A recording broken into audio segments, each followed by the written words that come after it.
घूमना भी पूरा है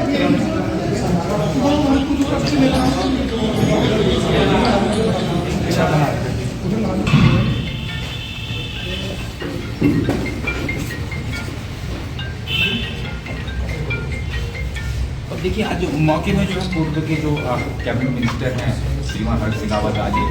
उस व्यक्ति से मिलने हैं जो कहीं ना कहीं मोहम्मद दीपक बोल रहे हैं आज पूरे चर्चाओं में यार उधर से कहीं ना कहीं चर्चाओं में इस तरह से बोला चर्चाओं में मोहम्मद दीपक बोलने का और सामने है क्या कहेंगे पूरे पत्र। देखिए दीपक ने इंसानियत की लड़ाई और इंसानियत का साथ दिया है और मैं सोचता हूँ कि जिस तरह आज माहौल लोग ख़राब करने की कोशिश कर रहे हैं लेकिन उनके लिए उल्टा पड़ गया क्योंकि पूरा देश दीपक के साथ उस न्याय की लड़ाई में पूरा देश खड़ा है और उससे वो लोग बैकवर्ड पे आ गए। और मैं सोचता हूँ कि मैं कोटद्वार से पिछले 40-45 सालों से मेरा कोटद्वार से आना जाना रहा है। 5 साल में यहाँ से विधायक रहा हूँ। यहाँ लोगों में भाईचारा है, आपसे आपस में इतना प्रेम मोहब्बत है कि मैं जब 2017 में चुनाव लड़ा और बहुत सारे पोलिंग बूथों पे मुझे अच्छा वोट नहीं मिला जो मुस्लिम बूथ थे क्योंकि उसमें भाजपा से विधायक का चुनाव लड़ा। लेकिन इसके बावजूद भी आपने देखा होगा मेरी मुस्लिम बहनें मुस्लिम भाई जब भी मेरे पास आते थे उन्होंने कोई काम कहा मुझे लगा कि इनका काम क्योंकि इंसानियत होनी चाहिए, मानवता होनी चाहिए और दीपक ने मानवता का साथ दिया है। और जो लोग माहौल ख़राब कर रहे हैं उनको मुँह की खानी पड़ी है इस मुद्दे पर जो कोटद्वार का पूरे प्रदेश का देश का माहौल ख़राब करने की कोशिश कर रहे हैं। सर एक सवाल कर लेते हैं कहीं ना कहीं ये पूरा प्रकरण जो है वो कहीं ना कहीं राजनीति का हिस्सा है पॉलिटिकली कहीं ना कहीं तुच्छ राजनीति इसको देखने को मिल रही लोग कहीं ना कहीं दीपक का जो है उसका नाम का सारा लेकर अपनी राजनीति को बना रहे कैसे देखते हैं। नहीं राजनीति नहीं होनी चाहिए। मैं सोचता हूँ कि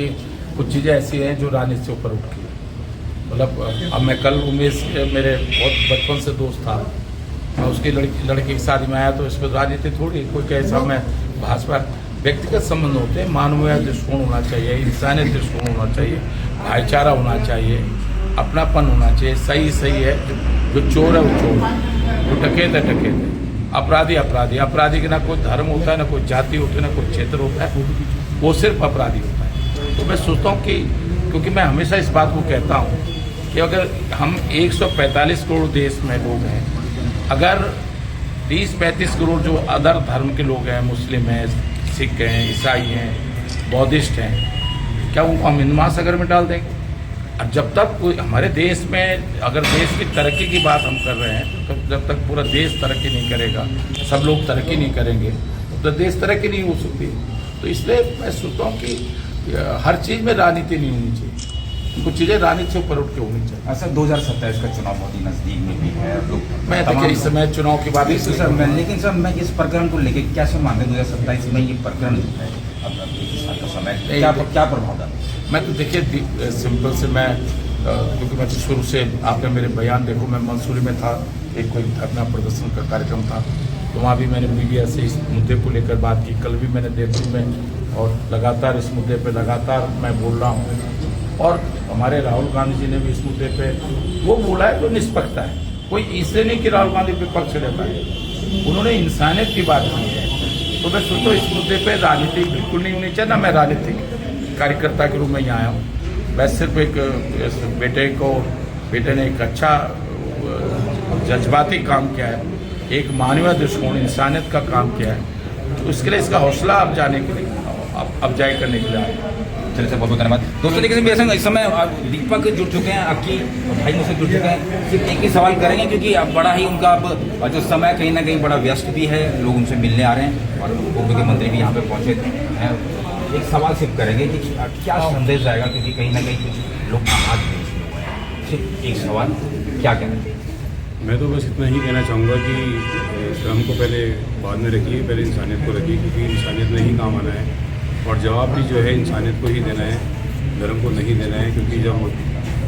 भगवान आपसे सवाल पूछेगा तो आपको इंसान बन के सवाल पूछेगा ना कि धर्म। मैं लोगों से ये विनती करता हूँ। चलिए बहुत बहुत धन्यवाद। देखिए दोस्तों, सुदर्शन चक लाइव से जुड़े हुए तो तो इस समय हम डॉक्टर हरक सिंह रावत जी के साथ ये दीपक, मोहम्मद दीपक, जिनको कि बोला गया गुरुद्वारे में उनके जिम्मे अभी